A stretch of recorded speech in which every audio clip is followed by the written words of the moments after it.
네, 안녕하세요. 사회디자인연구소 김대호입니다. 오늘은 2022년 대한민국의 길을 묻는다 이 전문가 초청 대담입니다. 오늘 5번째입니다. 오늘 초청한 전문가는 전상직 한국주민자치중앙회장이시고 한국자치학회장이시죠. 네.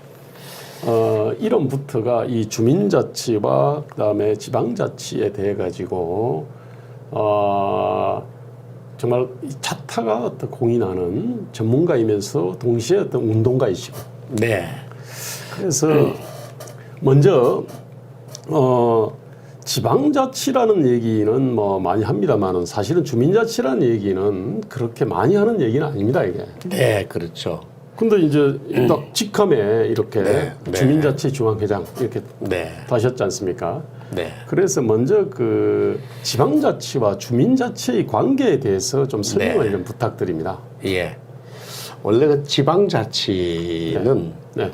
이제 중앙정부가 있고 네. 지방이 있을 때 그 지방을 이제 어떻게 통치하느냐, 어떻게 행정하느냐는 이제 그런 이제 접근해서 지방자치라는 얘기가 나왔고요. 네네.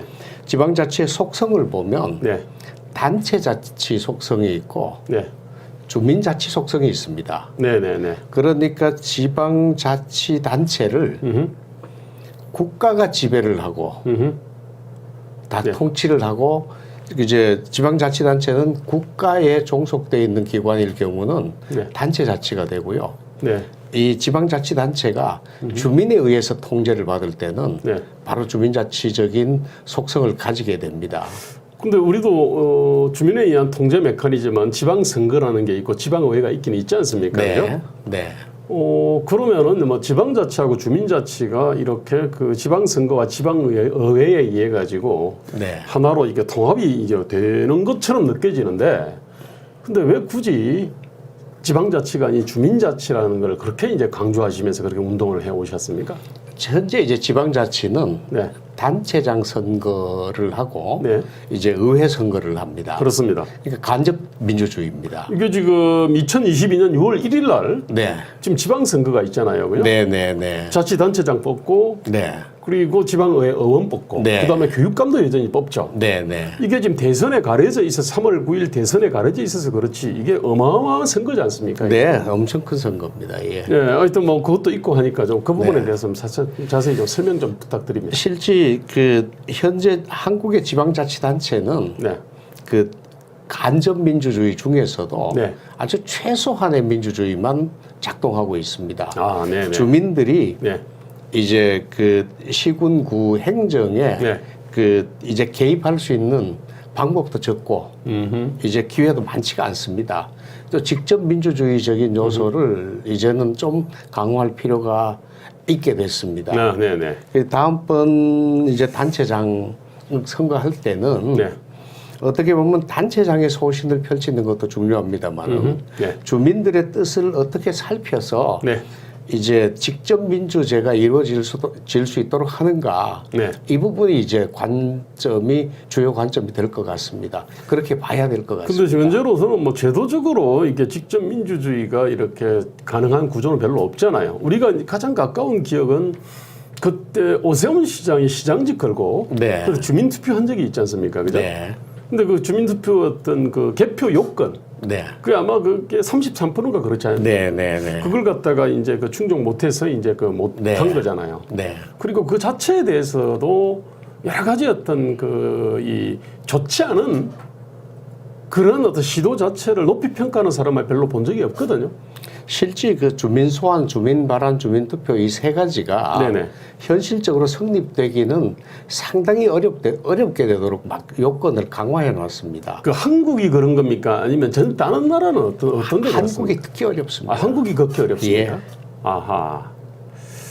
그래서 그러면은 여기 어쨌든 이 주민자치라는 말들은 지금 이제 민선 7기지 않습니까? 그죠? 1995년에 시작돼가지고 이렇게 쭉 오면서 아니 그죠? 옛날 동사무소였는데 이걸 갖다가 동주민센터라 부르기도 하지 않습니까? 그죠? 그다음 뭐 행정복지센터로 부르기도 하고. 네. 어쨌든 주민이란 말을 잘 안 썼는데 지금 네. 쓰고 있잖아요. 뭔가 네. 이렇게 계속 발전은 되어 온 것 같은데 네. 좀 이 발전사를 갖다가 좀 이렇게 좀 우리가 지금 어디까지 왔는지 그리고 앞으로 어디로 가야 될지 오늘 대담의 핵심은 요거지 않습니까? 그죠? 네. 그러면은 이 주민자치가 지금 한국에서 도대체 어떻게 지금 쭉 이렇게 진화가 되어 오든 아니면 진화 발전인지 모르겠습니다만은 어쨌든 어떻게 진화 발전되어 왔는지를 갖다 말씀 좀 해주십시오. 네. 그럼 먼저 네. 이제 많은 분들이 주민자치가 무엇인지 많이 생경해 네네. 하십니다. 이제 설명을 좀 그렇습니다. 드리고요. 네네. 그다음 주민자치가 이제 있으면 좋겠지만은 주민자치가 없었을 때 네네. 이제 우리가 어떤 피해를 입고 있는가를 먼저 좀 설명드리는 게 그렇습니다. 그걸 필요할 것 얘기해 주시야 같습니다. 사람들이 머릿속에 들어갈 것 같습니다. 슬라이드로 이제 먼저 설명을 드리면 네네. 그 주민자치는 함께 잘 살기 위한 것이라고 이제 제목을 붙여놨습니다만은 주민자치는 주민들이 네. 잘 먹고 잘 살고 잘 놀기 위해서 이제 혼자 하면 개인자치입니다. 네네네. 그다음 이제 공무원들이 해주면 관료행정이라고 그렇습니다. 볼 수가 있고요.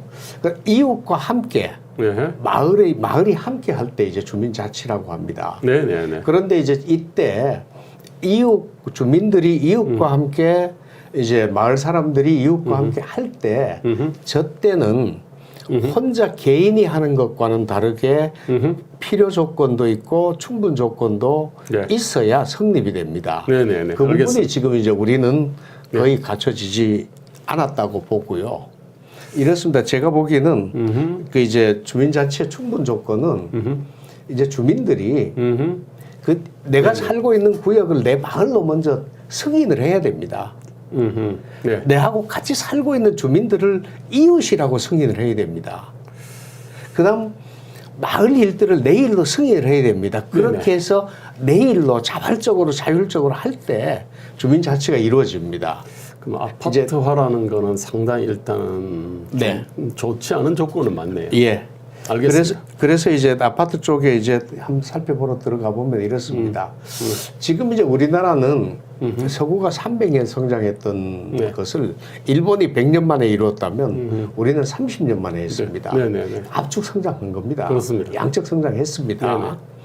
하지만 압축 성숙은 하지 못했습니다. 예, 그러네. 성숙은 압축이 불가능한 것 같습니다. 예. 그래서 이제 압축 성장을 하면서 우리는 매우 일사불란한 사회입니다. 네네. 이제 선착순이라고 네네. 하는 또 벌거벗은 경쟁을 했고요. 네. 그 영혼 없는 엘리트들이 많이 나왔다고 보시면 네네. 될 것 같습니다. 그래서 이제 우리 사회는 네. 이제 위험 사회 넘어가지고 이제 잔인한 사회까지 갔습니다. 이 결과는 네네. 실제 압축 성장이 복수한 걸 하고 있는 거라고 봅니다. 네, 예. 그래서 사회적인 문제로 이제 제기가 되고 있고요. 네네. 그래서 이제 30년에 300년 산 사람은 예. 어떻게 자기 자신일 수 있을까? 네네. 또 무서운 속도의 서구 흉내내기 속에서 네. 자신을 돌아본다는 것은 예. 가능하지도 않고 네. 필요한 일도 아니랬습니다. 네네, 자, 그렇습니다. 이런 것이 초래한 결과를 네. 이제 결과가 뭐냐면 이런 것 같습니다.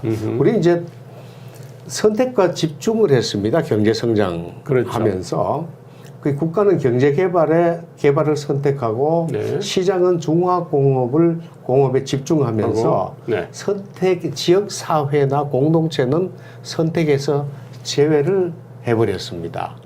그렇죠. 뭐 이촌 예. 형도 현상이 뭐 극심하게 일어났고 네. 아파트화도 됐고 그러니까 핵가족화도 됐지 않습니까? 네. 그래서 결국은 시골을 헐어서 네. 중화공업을 발전시켰다 이렇게 보면 될 것 같습니다. 네네네. 이제 2000향도로 이런 것을 살펴봤을 때 제 고향 이제 인구 봤습니다. 60년대는 19만이랬다가 2019년에 5만 2천 명으로 급속히 줄었습니다. 네네. 서울은 60년대 240만에서 1000만으로 네네. 급속히 늘었습니다. 네네. 이제 시골은 네네. 인구가 빠져나가서 공동체가 파괴가 됐습니다. 예, 그렇죠. 서울은 네. 인구가 모여들었습니다만은 네. 밀집은 됐는데 그 부분을 공동체로 숙성시킬 수 있는 정책도 노력도 전혀 없었습니다. 그냥 모여 살기만 했습니다. 네네. 이렇게 되니까 사회 내파 현상이라 그럽니다. 모여 살고 있는 이 현상이 그렇습니다. 어떻게 보면 공동체에 네. 도움이 되는 게 아니라 오히려 손해가 되는, 장애가 되는 이런 사회 내파 현상이 나오고 있다고 보고요. 네. 이제 이런 현상들이 나오게 된 계기를 보면 네. 정부가 잘못한 게 상당히 큽니다. 네. 여기 이제 압구정동 현대아파트 71동, 72동, 73동에 통반 편성했는 것을 봤습니다. 네네. 1층부터 7층까지를 일반, 7층부터 14층까지 2반이라고 그랬을 때 이 반이 모일 리가 없습니다. 반이 공동체가 될 리가 없습니다. 그렇죠. 이렇게 해서 이 제17통을 3개 동을 모았는데 이 3개 동이 네. 하나의 통으로 묶일 리가 없습니다. 네. 그지만 행정 편의를 위해 가지고 네. 이런 식으로 통반 관계를 설계해 놓고 네.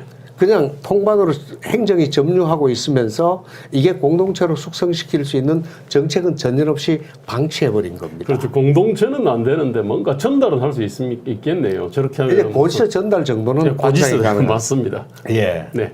그러니까 이제 네. 말하자면 네. 이제 통반을 공동체의 어떤 이제 그 도구로 쓴 게 아니라 네. 그러니까 행정의 보조기구로 쓰고 소비해버렸다는 걸로 됩니다. 네, 근데 참 저거는 다른 나라 뉴욕이나 런던도 아마 저런 비슷한 현상이 있긴 있을 텐데. 거기는 또 다른 게 있습니다. 나중에 시간이 알겠습니다. 있을 때 설명드리겠습니다. 네. 우리가 극심합니다. 아, 그래요? 네. 그래서 이렇게 됐는데 네.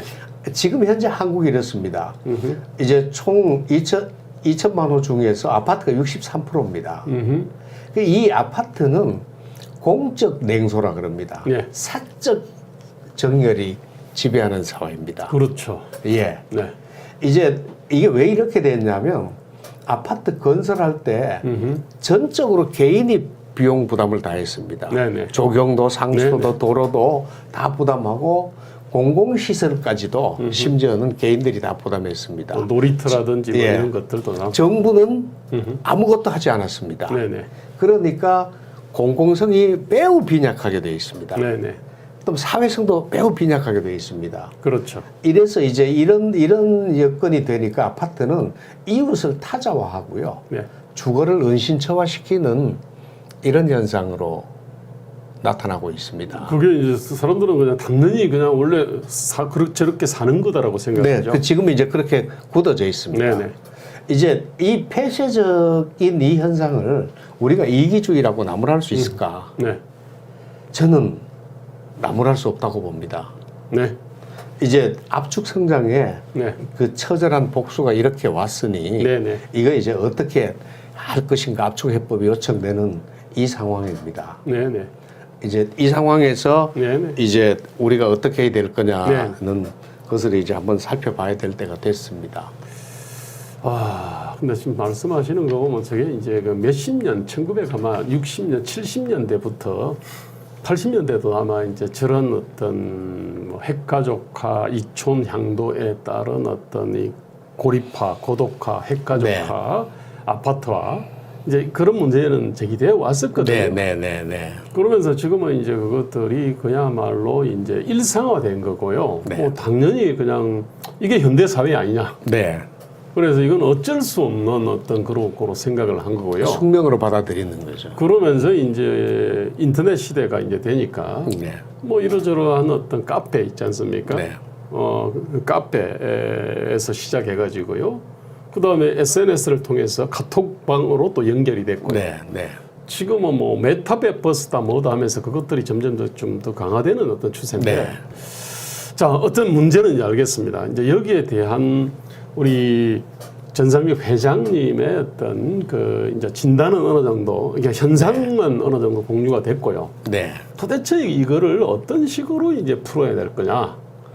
이제 봤을 때 이제 지방자치 제도가 네네. 실제 그 이제 초래한 문제라고 봐도 과언이 아닌 것 같습니다. 이제 먼저 이제 그 네. 지방자치 제도를 네. 서양의 지방자치 제도를 아주 간략하게 살펴보면 예. 이제 먼저 어허. 독일의 지방자치제는 이렇게 복잡합니다.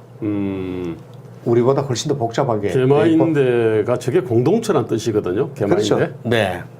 개마인대가 있고 도시형 크라이스도 있고 그 개마인대 위에 또 크라이스도 있네요. 네. 그래서 상당히 복잡하게 돼 있는데도 아무도 불편을 느끼지 않고 잘 돼가고 있다고 생각을 하는. 저거는 주민들이 선택을 하면 저렇게 되는 거죠. 그렇죠. 이제 밑에 아래 이제 국가의 중심을 두면 반드시 단순화가 되고요. 네. 주민에게 중심을 두면 상당히 복잡하게 됩니다. 그렇죠. 예. 독일은 제가 주민의 중심이 많이 가 있다고 볼 수 있는 시스템이고요. 그다음 영국이 그렇습니다. 더 복잡합니다. 이해하기가 상당히 어려울 정도로 복잡한데. 영국은 제일 밑에가 페리시라고 있네요. 이제 저건 준자치단체입니다. 저 주민자치회입니다. 네. 그 다음에 그 위에 보니까 이제 부로가 있고, 네. 그 다음에 메트로폴리탄 디스트릭트. 네. 큰 대도시가 아닌 데는 또 다른 디스트릭트가 있네요. 저게 이제 그 기초가 되는 겁니까? 네.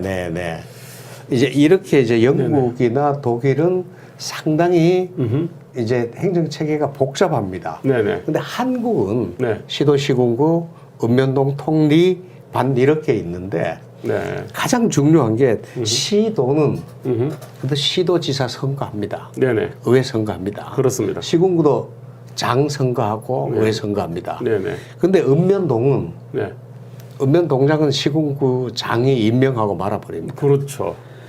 통장도 시군구장이 임명하고 말아버립니다. 그렇죠. 뭐 누군지 별로 관심도 없죠, 사실은. 근데 가장 주민들이 자기 생활과 밀접하면서 주민들끼리 수평적인 연대를 하고 공동체를 형성할 수 있는 쉬운 단위가 통리, 읍면동밖에 없습니다. 그렇죠. 시군구는 공식입니다. 맞습니다. 큽니다. 근데 이 부분을 관료가 장악하고 이제 주민들에게 내주지 않는 겁니다. 말하자면 읍면동을 어떻게 민주화할 거냐. 읍면동장을 선거하고 읍면동에도 의회를 만들 것인가. 읍면동 직원들은 과연 국가 공무원 시험 봤던 공무원들을 두는 게 좋을 것인가 아니면 읍면동에 있는 주민들이 공무원을 임명하는 게 좋을 것인가 이런 문제를 이제는 생각할 때가 된 것 같고요. 4.19로 무너진 1공화국 당시에 읍면동장 선거를 갖다 하지 않았습니까? 했습니다. 옛날에. 했죠. 예. 그리고 그 이후에 5.16 나고 나서 이제 없어지고 지금까지 없어지고 5.16 이후에 지방자치제 부활하면서 읍면 이제 시읍면 자치를 할 것인가 시군구 자치를 할 것인가 결정할 때 시군구 자치로 가버렸습니다. 가면서 읍면동의 지위에 관해서는 근데 시군구 밑에 행정기관으로 두고 주민들 참여를 그때 배려하지 않았던 겁니다. 이제. 그러니까 저 때는 기본 전달 동원 통제 체계로서 이제 저기 지방을 바라본 것 같아요. 그렇죠. 행정 전달 체계로 그 내리먹이식의 도구로 이제 읍면동 정도를 맛보고 통리를 받던 거지 주민들이 결사체를 할 수 있는 어떤 그런 통리나 읍면동으로는 보지 않았던 것 같습니다. 저게 미국의 민주주의, 토크빌의 미국의 민주주의에는 아주 그 기초적인 자치 있잖아요. 저거를 갖다가 민주주의의 초등학교라 그랬거든요. 그러니까 한국은 사실은 민주주의 초등학교가 없는 나라죠. 어떻게 보면 지금 대한민국의 지금 이 민주주의에 대한 어떤 이해가 좀 이상하지 않습니까? 예컨대 뭐 반독재, 반친일, 뭐 반보수를 갖다가 민주주의라고 생각을 갖다 하는 경향이 있거든요. 이게 지금 현재 지금 언론 어떤 이상한 어떤 언론 통제법이라든지 뭐 오만 가지 형태로 나타나는데 기본적으로 저는 우리가 민주주의 어떤 초등학교가 없다 보니까 민주주의를 갖다가 그 제대로 배운 적이 없는 것 같아요. 없습니다. 실습해 본 적 없습니다. 우리가 이제 주민자치위원회 때 위원회 운영하는 것을 보면 상당히 민주적으로 좀 운영하시라고 저는 이제 부탁을 드리는데도 이제 그 위원장이 민주적으로 의논하기 위해서 우리가 해야 될 일을 소상하게 설명을 하면 이제 민주주의에 익숙하지 못한 주민들은 그냥 위원장님이 알아서 하시면 되지. 뭐 하십시오. 네네. 그냥 전권을 위임해 드리겠습니다. 네. 이런 현상들이 많은 걸 보면 네. 아직도 이제 민주주의 훈련이 많이 부족하고 네. 주민자치회를 통해서 네네. 민주주의 훈련을 좀 해야 되겠다는 생각은 듭니다. 네네. 예. 절대적으로 필요하죠, 사실. 네. 한국 민주주의가 성숙하려 그러면. 네.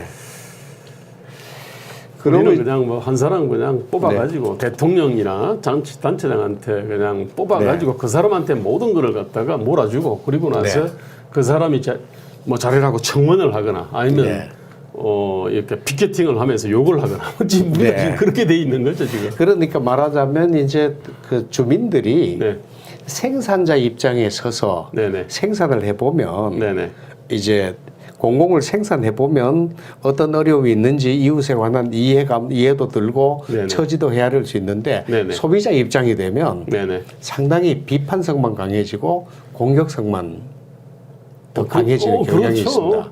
예. 아니 내가 투표라고 자판기 비슷하게 내가 투표라는데 동전 코인 집어 넣었는데 왜 이렇게 나오는 이 행정 서비스나 공공 서비스나 정치 서비스가 왜 이렇게 부족? 그럼 욕하는 거죠, 그죠? 또 욕하는 거를 촛불을 들거나 횃불을 들거나 뭐 시위를 하거나 피켓을 들거나 하면서 이제 요구를 하는 것이 민주주의.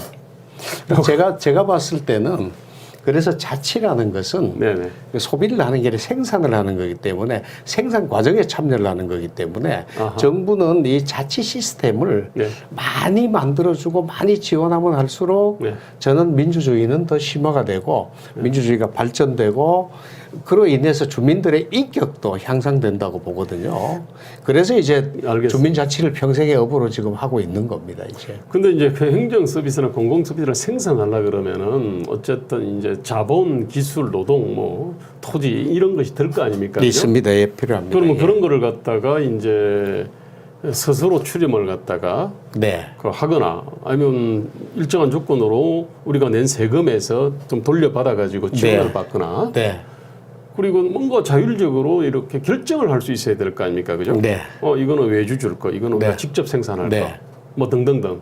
이 어떤 이런 과정들이 있어야 비로소 이게 자체의 맛을 알 것 같아요. 예. 근데 지금 우리가 지금 주민 자체의 맛을 알기가 쉽지 않은데. 이제 그게 이제 제가 이제 주민자치를 하면서 제일 처음에 들었던 이야기가 일본은 주민자치가 잘 되고 있고 영국도 잘 되고 있고 스위스, 독일, 프랑스 다 잘 되고 있는데 한국은 주민자치가 없다. 그 말에 충격을 받았어요. 과연 우리 조상들이 일본의 조상보다 더 못한 정말 못난 조상들인가? 영국인들보다 더 못난 조상들인가? 그럴 리가 없다는 생각이 들었습니다. 우리가 문해율 있잖아요.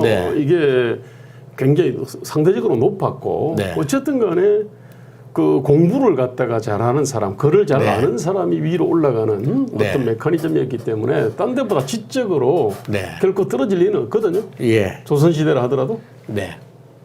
그래서 이제 제가 조선시대의 이제 주민자치를 한번 살펴봤습니다.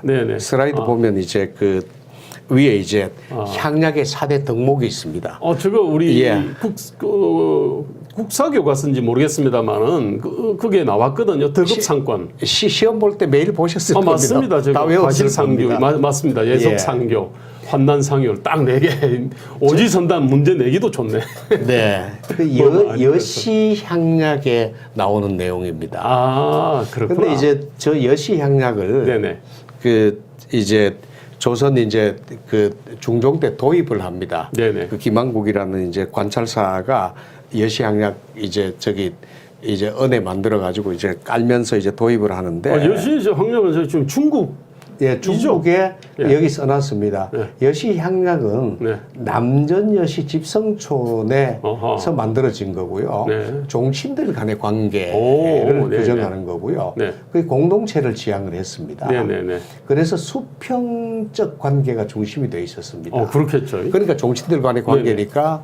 근데 이 조선이 가지고 와서는 이걸 조선의 행정구역에 한번 적용을 하니까 여기에는 수령도 있고 양반도 있습니다. 양반성시, 쌍놈성시 뭐 이렇게 되니까 살았겠죠, 우리는. 양반 이제 신분 제 하에서 양반 상민의 관계가 이제 되거든요. 수직적이네. 예, 이루어집니다. 네네. 수직 관계가 이루어지는데 네. 이때 수직 관계가 이루어지니까 네. 상민들은 글자도 잘 모르니까 네네. 양반들이 상민들을 가르치는 방법으로 공동체를 만들던 향락을 가지고 교화체를 만들어 버렸어요. 그러네, 교화체. 변질이 됐습니다. 네네. 이 수직 관계 중심으로 이제 네네. 가버렸습니다. 네네. 이제 이렇게 갔는데 네네. 이때 조선 살인파가 이런 일을 했습니다만은 네네. 뭐 이때는 네. 뭐 민주적인 관계가 없으니까 네네. 이제 성리학 중심의 관계에서 이렇게 이제 갈 수밖에 없었다 치더라도 네네. 이때 잘못된 출발이 네. 엄청나게 많은 혼란을 초래했다는 네. 걸 이제 말씀드리고 싶은데요. 이렇습니다. 그 이제 제일 처음에 향락 만들었을 때는 이 제지 사족들이 네. 상민들을 교화하는 게 향락입니다. 그렇죠. 예. 이 말들을 하는 겁니다. 그렇습니다. 그러니까 이 지배관계 체계를 확실하게 해주는 게 제일 첫 향락이랬습니다. 네네. 이게 그때 이제 이름을 향규라고 이제 분류를 해보고요. 네. 두 번째 이제 동계 상하합계 이런 게 나오는데 상계는 양반입니다. 네. 하계는 안 합니다. 임진왜란 끝나고 나니까 네. 양반도 약화가 되고 상민들도 많이 어렵고 하니까 네. 협동하지 않으면 안 되니까 협동하는 걸로 이제 상계하계를 합해 봅니다. 이런데도 불구하고 양반은 네. 자기 신분을 끝까지 고집을 해버립니다. 네네. 그래서 이제 화합이 안 됩니다. 네네. 나중에 이제 발전을 못 합니다. 네네. 이렇게 말을 안 들으니까 수령이 나서서 직접 사족들하고 상민들하고 제발 좀 같이 좀 지냅시다. 네. 그러는데 이때 수령이 친정해서 주민자치회 회장을 한 겁니다. 아. 해보니까 이제 수령이 똑똑하면 네. 잘 해 나가는데 수령이 똑똑하지 못하면 이 실패를 한 겁니다. 지금하고 비슷하네. 예. 그래서 앞에 양반이 해도 실패를 했고 네. 수령이 해도 실패를 했습니다. 어쩌다가 성공하는 데가 있겠지. 예. 수령이 했어. 그러다가 이제 딱 성공을 하게 된 게 한 네. 200~300년 지나고 난 뒤부터 어떤 게 있냐면 사족도 손을 떼고 양반도 손을 떼고 네. 농민들이 네네. 농사를 짓기 위해서 수평적으로 결합을 한 겁니다. 네. 두례입니다. 저게 그걸 촌계라 그럽니다. 네네. 거기는 양반이 개입할 수 없고 수령도 개입 못 합니다. 네네. 이렇게 해서 상민들이 수평적으로 결합을 하니까 네. 이거는 아주 성공했습니다. 아하. 이게 이제 주민자치의 수평적인 관계 원형입니다. 네. 아까 여시향락이 수평적인 관계거든요. 네네네. 수직적인 관계는 다 실패했는데 네네네. 수평적인 관계는 이렇게 성공을 했습니다. 네네. 전라도 총계는 아주 성공 케이스입니다. 이제 이렇게 네. 살펴보면 네. 수령과 양반과 상민이 있을 때 네네. 이제 양반들이 규칙을 만들어 가지고 상민 보고 지키라고 하는 게 이제 이런 게 이제 향규라 그러고요. 네네. 둘 다 합해서 하자는 게 상합계고 네. 세 주체가 다 합한 게 수령향락인데 네. 이 세 가지 다 실패했고요. 상민들끼리만 했을 때 성공을 했습니다. 그 주민자치는 네네. 주민들끼리 하는 거지 거기에 동장이 끼어들어도 안 되고 시군구원이 끼어들어도 안 되고 시장 군수가 끼어들어도 안 되고 아주 잘난 사람이 끼어들어도 안 된다는 겁니다. 이제. 지금 저 종교에서 한 일을 봐야 되는데 아마 네. 저기서 관혼상제 네. 뭐 장례식 같은 거 네. 할 때 돈 출연해가지고 뭐를 하기도 하고 그다음에 뭐 모내기 같은 거 할 때 네. 서로 품앗이를 하기도 하고 뭐 그런 것들을 그다음에 뭐 금융기관이 없었으니까 그럼 걔가 이제 다 은행까지 했죠. 일종의 그런 걸 한 거죠 저기서. 네. 네. 네네네. 이렇게 해서 성공을 했는데 네네네. 그래서 교훈을 보면 네. 수령이 주도해도 간섭해도 주민자치는 실패하고요. 네네. 사족이 신분 앞세워서 실력 앞세워서 주도한데 불과한데 이 부분을 지금 이제 한국에서는 지금 현재 한국에서는 시민단체가 이 일을 하려고 이제 나서서 열심히 하고 있습니다. 아하, 저게 예. 네. 그 지금 이게 이제 586 운동권을 갖다가 조선 네. 시대 그 이 양반 내지 네. 사족하고 비유하는 네. 그런 사람들이 있고 상당히 설득력이 있어요. 지금 주민자치에서는 이게 지금 공공연하게 이루어지고 있습니다. 제도적으로 이루어지고 아하, 있습니다. 네네. 이따 말씀드릴게요. 상민들이 주민들끼리 수평적으로 민주적으로 협력해서 이제 자치하면 네. 이제 아주 성공을 했다는 겁니다. 네네. 그러니까 앞으로 주민 자치를 하려 그러면 이 수평적인 조직으로 만들어주고 그 안에서 규칙이 숙성되도록 두라. 이제 이런 얘기를 좀 드리고 싶고요. 드디어 이제 1895년에는 동학혁명을 거치면서 네네. 이제 대한제국 때는 이대로 가서는 안 되겠다. 지방을 네네. 주민자치를 강화하겠다고 그래서 리에는 소향회 두고 면에는 중앙회 두고 군에는 대향회를 둡니다. 네네네. 근데 이제 군수가 있는데도 대향회 둡니다. 근데 리에 소향회는 매호 1인 그러니까 그렇죠. 세대 대표가 그렇죠.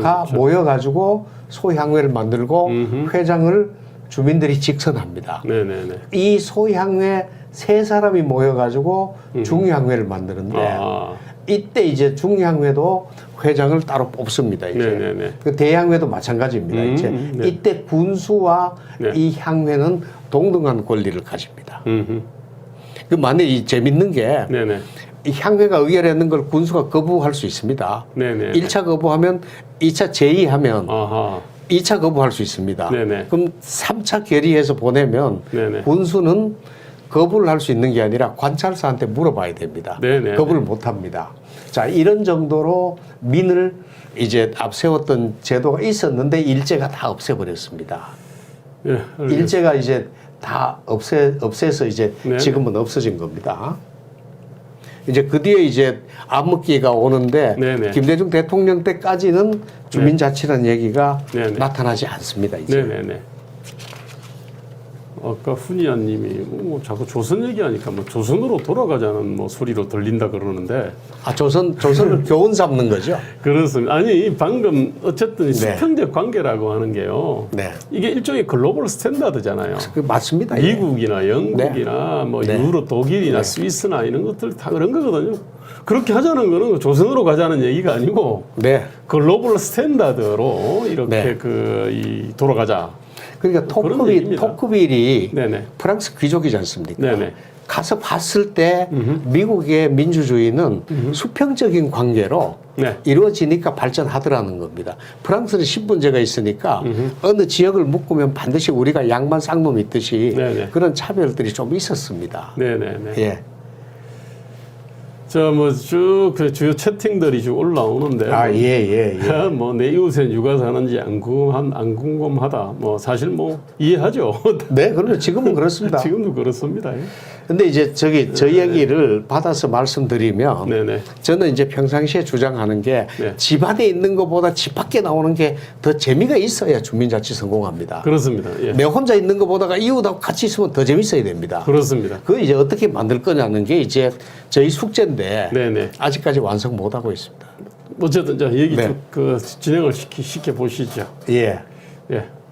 그래서 이제 아까 이제 시민운동가 이제 양반 얘기 나왔는데 제가 살펴보면 이렇습니다. 주민자치회는 전체 주민의 보편 조직이고 사람이 중심이 되다 보니까 민주적으로 되면 능률적이지는 못합니다. 네네네. 이제 그 대신 이제 사업도 느릿느릿 답답하게 좀 하지만 좋은 사업으로 나가고 있고요.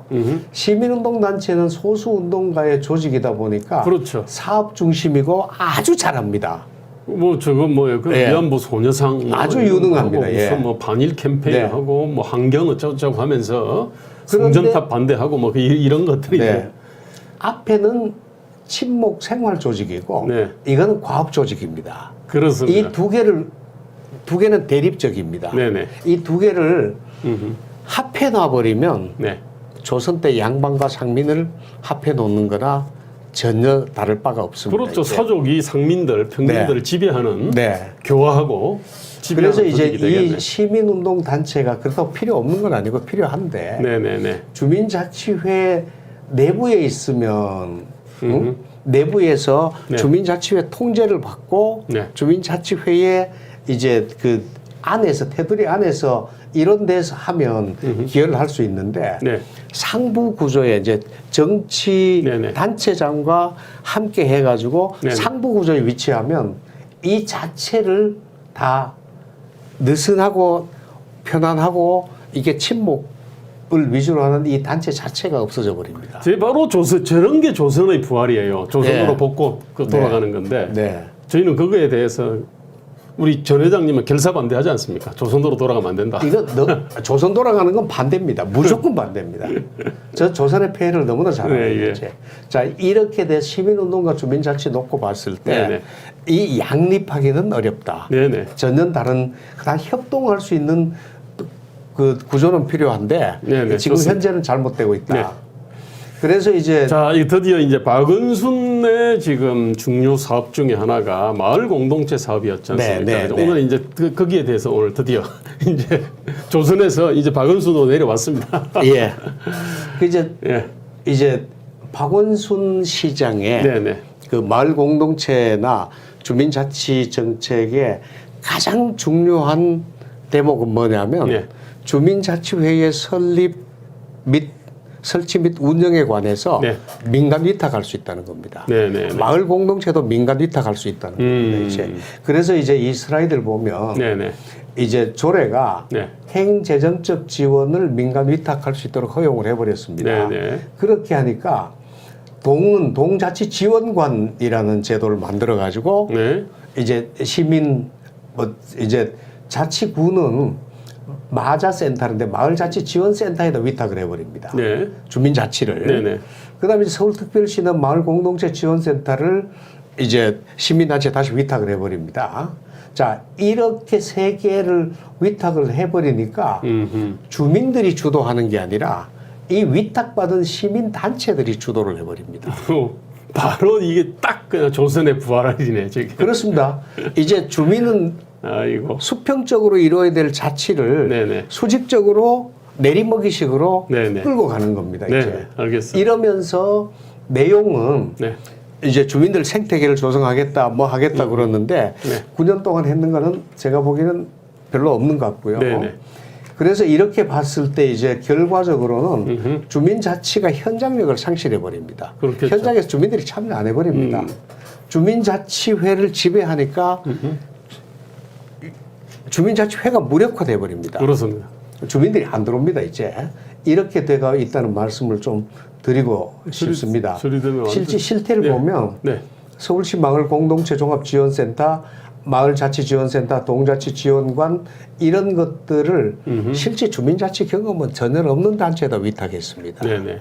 위탁을 해서 9년간 해서 지금 이제 어느 정도 경험을 쌓았다 그러는데 제가 보기에는 그 정도 경험 가지고 주민자치 성공하게 만드는 데는 족탈불급이라고밖에 볼 수 없고요. 네네. 근데 포괄적으로 위탁했습니다. 네네. 그러니까 알아서 하라는 겁니다. 네네. 근데 지금 알아서 했는 게 거의 없는 것 같고요. 정책까지 위탁해 버립니다. 이거는 제가 보기에는 네. 방치했다고 보면 됩니다. 주민자치를 그냥 알아서 하십시오 하고 내다 맡겨버린 겁니다. 저리 되면은 이런 막 민주 건달들의 놀이터가 되는 거고 민주 건달들한테 아주 좋은 일자리를 세금으로 이렇게 세금에 빨대 꽂는 민주 건달들을 엄청 양산할 수밖에 없는 구조인데 저렇게 되면은 제가 보기에도 이제 이렇게 받아서 네네. 조금 이제 진실되게 연구를 하면 좋은데 네네. 이분들은 꼭 배타성이 있어요. 네네. 다른 사람한테는 네. 배타적이고 네. 또 이제 그 배타성이 또 우월성을 가지고 있다고 생각을 해요. 그렇겠네. 자기들은 뭐 민주적이고 네. 뭐 시민친하고 뭐 그러니까 주민자치의 기본 원리하고 안 맞는 태도로 네네. 주민자치를 대하고 있다고 저는 보여지고요. 네네. 그 이제 이 다시 보시면 네네. 이 위탁을 하는데 주민 자치회 동의도 없고 주민들 동의 없습니다. 네. 단체장이 마음대로 합니다. 네네네. 그러니까 아까 얘기하듯이 수령이 마음대로 하면 망합니다. 네. 이게 지금 수령이 마음대로 하고 양반이 마음대로 하는 두 가지를 동시에 네. 조선이 망했던 두 가지를 네. 그대로 다 네. 오류를 그대로 답습하고 있다 네, 이렇게 네, 볼 알겠습니다. 수 있습니다. 자. 네. 아. 그래서 이제 봤을 때 지역 주민들한테 주민자치 홍보하고 조직화 행사하는 것도 이제 위탁을 해버렸고 네. 주민자치회 설립할 때 설명회 모집 교육하는 것도 위탁해 버렸고 자치회 운영도 위탁했습니다. 네, 예. 이야기는 네. 주민자치회 설명회 위원 모집 주민자치 교육하는 거는 주민들끼리 해야 되는 겁니다. 그렇습니다. 그러면서 자꾸 퍼지는데 네. 이렇게 해놓고 주민들이 참여 안 한다는 겁니다. 이제. 네네. 네. 그래서 저는 이제 이 위탁 자체가 박원순 시장이 만든 가장 큰 오류다. 네네. 예, 뭐 나머지 많긴 한데 이것만 하나 오늘 말씀드리고 싶습니다. 그러나 저는 거기에 대해서 지금 오세훈 시장께서 이 문제를 어떤 식으로 이 문제를 인식을 하고 있는지는 잘 모르겠고요. 인식을 한다면은 어쨌든 뭔가 개선을 해야 될 텐데, 개선과 네. 개혁을 해야 될 텐데, 그거 어떤지 모르겠습니다. 제가 보기에는 이렇습니다. 흘렀는데. 네. 지금까지 제 경험으로는 네네. 공무원들한테 의지하면 네. 절대 여기에 관한 대안 안 나옵니다. 이제 박원순 시장도 시민단체 의지했잖아요. 네네, 대안 그렇습니다. 안 됐잖아요. 네네. 그러면 어떻게 해야 되느냐. 네. 이거 이제 머리 싸매고 이제 지금부터 해야 됩니다. 알겠습니다. 공무원한테 맡겨도 안 되고 시민단체한테 맡겨도 안 됩니다. 이거를 어떻게 해야 되느냐. 네. 그 주민들한테 맡겨야 되는데 네. 주민들한테 어떻게 맡겨가지고 어떻게 해야 되느냐. 이제 지금부터 열심히 해야 되는데 오세훈 시장님 어떻게 하실지 좀 이제 기대를 하고 있습니다. 알겠습니다. 기다리고 있습니다. 이제. 알겠습니다. 현재로서는 뚜렷하게 어떤 방향이 잡힌 것 같지는 않다는 말씀인데요. 네.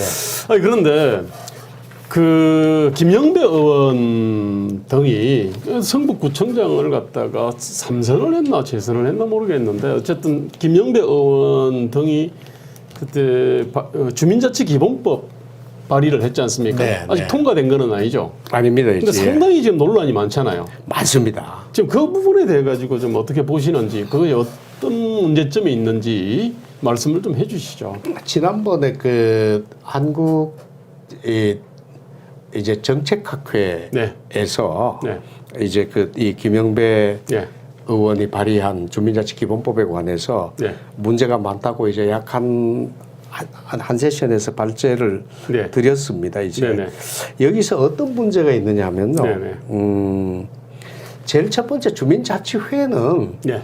주민들의 회인데 그렇습니다. 주민들이 참여할 수가 없습니다. 이제 이 김영배 의원의 법입니다. 아하, 네네. 주민들이 주민자치회에 참여를 하려면 네.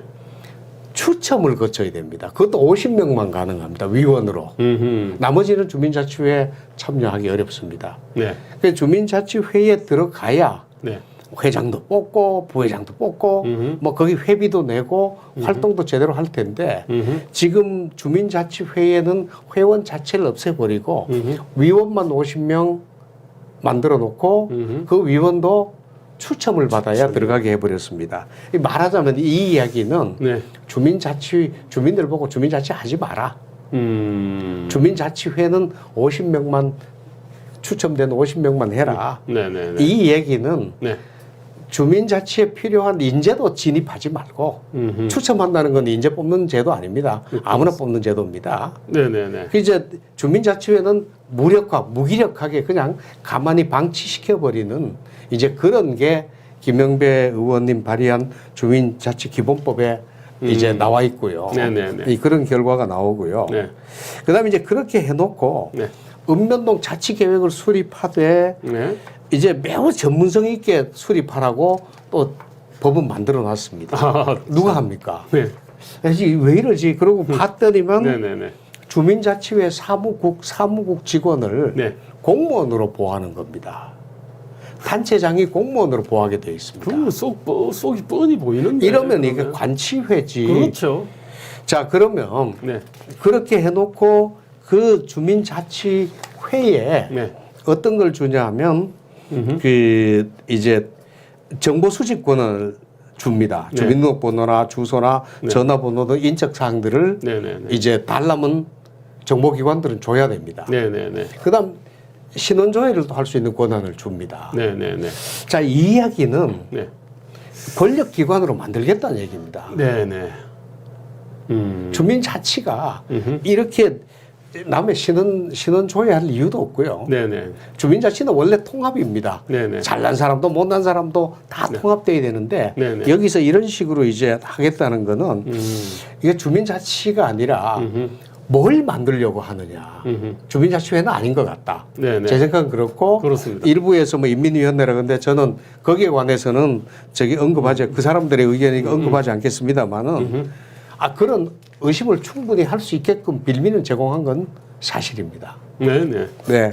그러고 이제 이제 지금하고 똑같이 주민자치 네. 인력 전문기관 이제 전문 인력 양성하는 기관 운영하고 네네. 또 지원하는 것도 하겠다는 얘기인데 네네. 이 주민자치를 하지 말자는 얘기로밖에 저는 볼 수 없어서 반대를 네. 심하게 했습니다. 이제. 네네.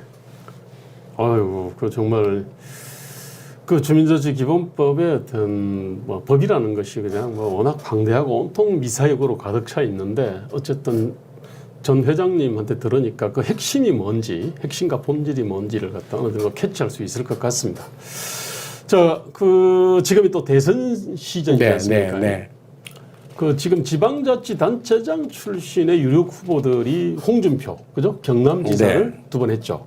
그 다음에 원희룡, 네. 제주특별도지사를 2번 했고, 네. 그 다음에 이재명 성남시장하고 경기도지사 했고, 네. 그 다음에 이낙연 또 지사님 하셨죠. 예, 전남지사를 갖다 했거든요. 네. 그리고 내년에 또 이렇게 큰 지방선거가 있고 해가지고 저는 지방자치 분권 균형 발전 관련된 공약들이 상당히 좀 나올 거라고 봤는데 의외로 없어요.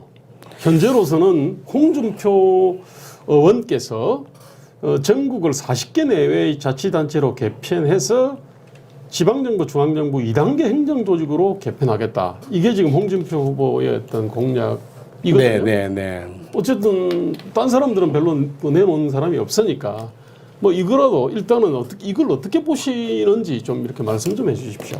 제가 봤을 때 이제 그 대선 후보님들은 거의 다 만나 뵀던 분들이거든요. 네네. 그 주민자치 얘기도 이제 거의 다 이제 뭐 길게 짧게 네네. 다 드렸던 분들인데 네. 실제 제가 주민자치를 이제 제 전공으로 하고 있습니다만 네네.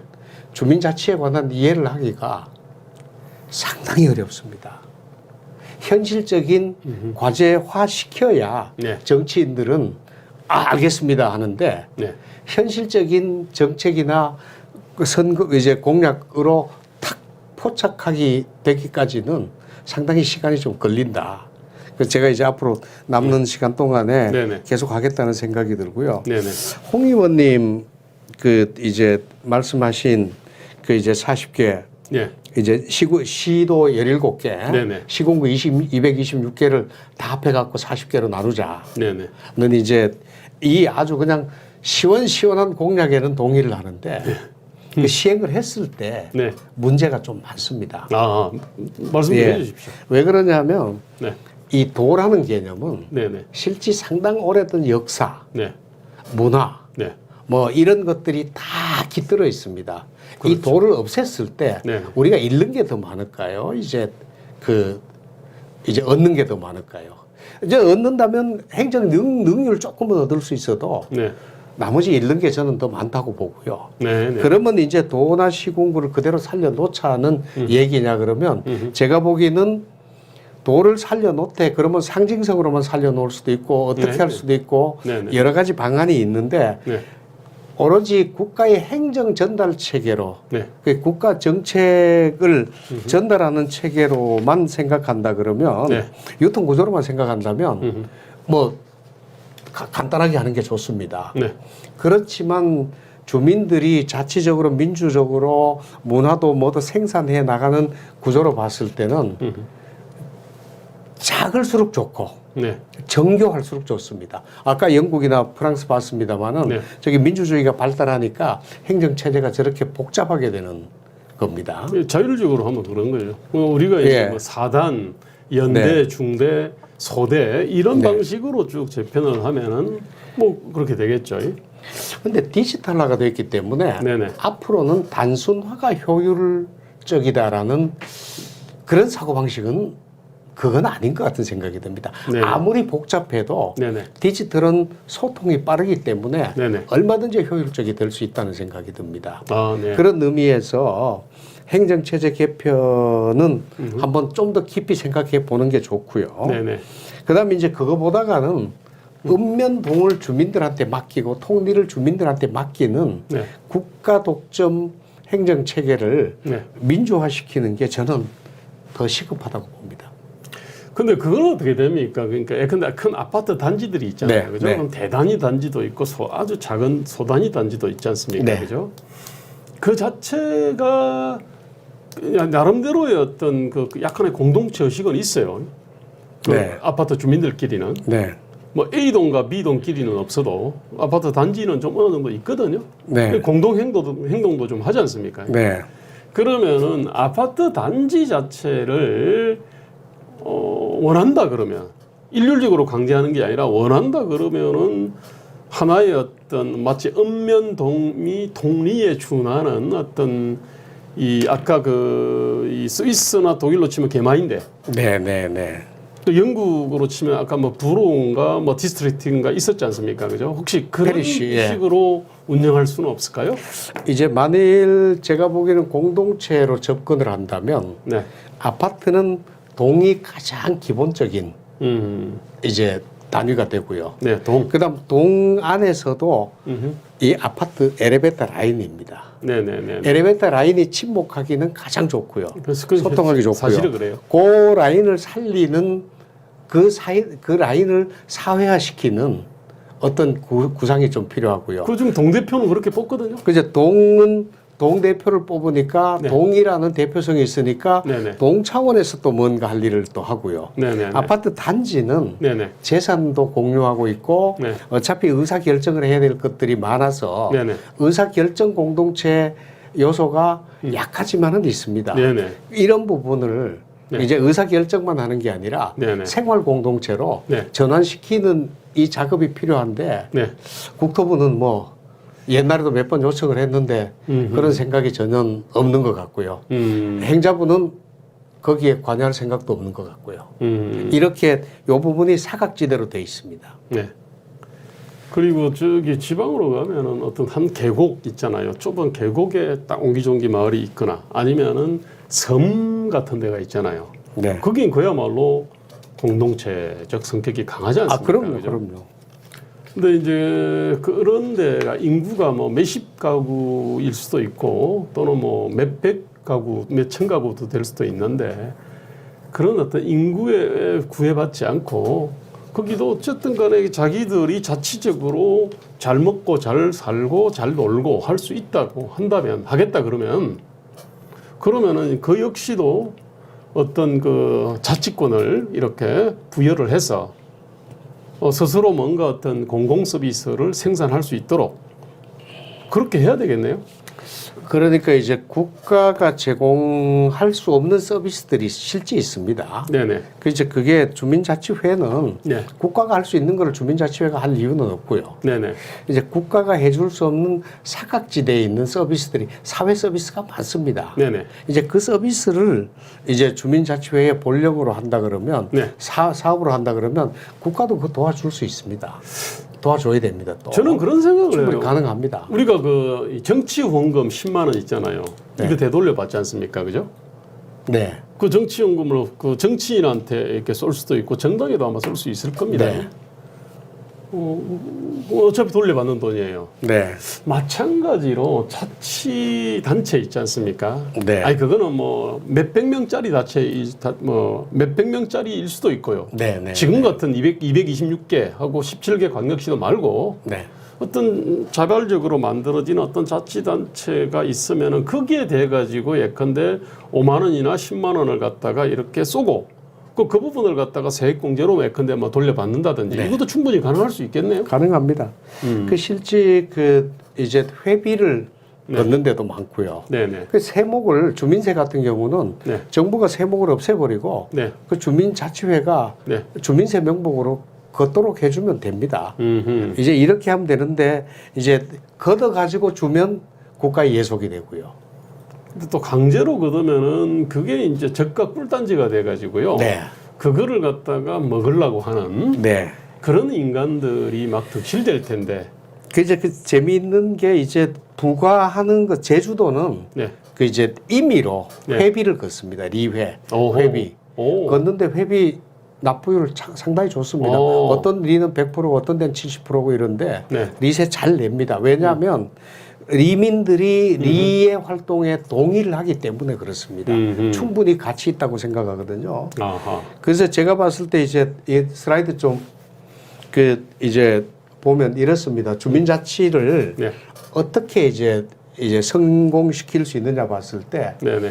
이제 일단 우리가 봤을 때 무슨 물건을 살 때 가격을 지불한다고 하는 거는 네. 그 물건이 가지고 있는 가치가 네. 가격보다 높기 때문에 하는 그렇습니다. 유명한 부등식이래. 예, 이 부등식 없으면 안 됩니다. 그러면 주민자치해도 그 경제적 가치나 사회적 가치나 심리적 가치나 도덕적 가치가 네. 시간, 노력, 재능, 재화를 투입하는 것보다가 더 좋게 만들면 네네. 이거는 적부등식은 성립합니다. 네네. 이게 이제 주민자치 성립의 제1원리라고 해도 이제 과언이 아니거든요. 그렇습니다. 이 부분에 관한 연구를 해야 되는데 네.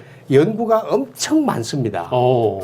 많은데 네. 우리한테 적용을 하려 그러면 네. 우리 현실에 맞게끔 이제 만들어야 됩니다. 네. 뭐 사회적 자본론이나 무슨 네네. 뭐 게임 이론이나 뭐 네네. 모든 경영학에서도 이런 것들이 상당히 많습니다. 다 활용할 수 있는데 이런 것들을 내 혼자서 이제까지는 했는데 네네.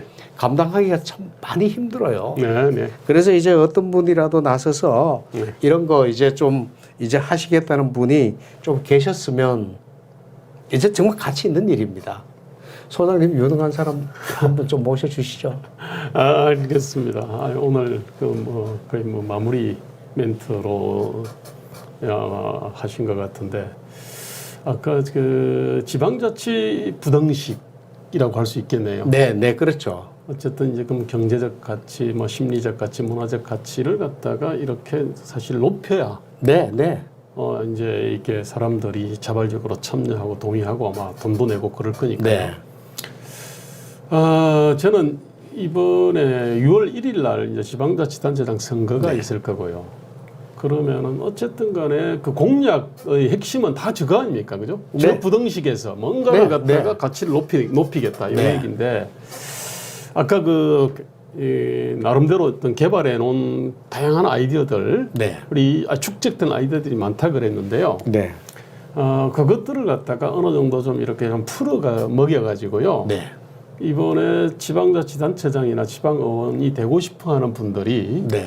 그러한 부등식에서 그 부등식에 입각해가지고 그 가치를 높이는 다양한 어떤 공약들을 갖다가 만들어가지고 그 단체장이나 의원이 돼가지고 그래서 그거를 좀 실현하면은 민선 8기 4년 2022년부터 2026년까지 그러면은 우리 전상직 회장님이 오랫동안 이렇게 분투 노력하고 연구 고민했던 여러 가지 어떤 솔루션들이 좀 현실화되지 않을까. 네. 하여튼 이번 6월 1일 지방선거를 통해 가지고 현실화 시켰으면 정말 좋을 것 같습니다. 이제 제가 이제 그 단체장 기초단체장을 지내시면 네. 주민자치에 관한 이해가 좀 깊을 것으로 사람들이 보통 짐작을 하고 해볼 수 있잖아요, 그죠? 네, 보통 그렇게 생각하죠. 근데 지금 김영배 의원님 보면 단체장을 지내셨는데도 주민자치와는 정반대 법안을 냈고요. 네네.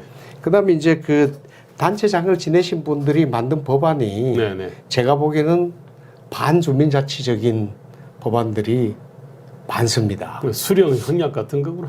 예, 수령 향락이죠. 그러니까 제가 보기에는 이 부분들이 참 안타까운 게요. 네. 그 사이에 예. 참 주민자치를 맡고 있는 저도 네. 그분들한테 간곡하게 호소하는 것을 좀 게을리했다는 네. 반성도 좀 하게 되는 계기가 됐습니다. 자, 알겠습니다. 이제 마쳐야 될 때가 온 것 같은데요. 2022년 대한민국의 길을 묻는다. 그래서 오늘 전상직 주민자치 중앙회장님을 모시고 지방자치와 주민자치에 대해 가지고 이렇게 촌철살인이고 아주 어떤 깊은 통찰력, 역사적, 사회적, 역사적 통찰력 있는 말씀을 쭉 들어봤습니다.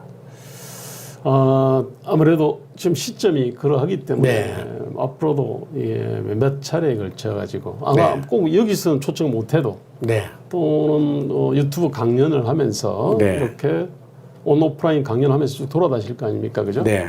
그래서 유튜브에서 전상직 이렇게 좀 쳐보면은 오늘 시간이 없어서 다 미처 못했던 뭐 다른 많은 어떤 그 말씀을 아마 들을 수 있지 않을까 싶습니다. 오늘 어떤 제한된 뭐 1시간 남짓 네. 됐는데요. 오늘 정말 이 초청에 응해 주시고 좋은 말씀을 해주셔서 정말로 감사합니다. 뭐 오늘 여기서 마치겠습니다. 네. 네, 감사합니다. 예, 감사합니다.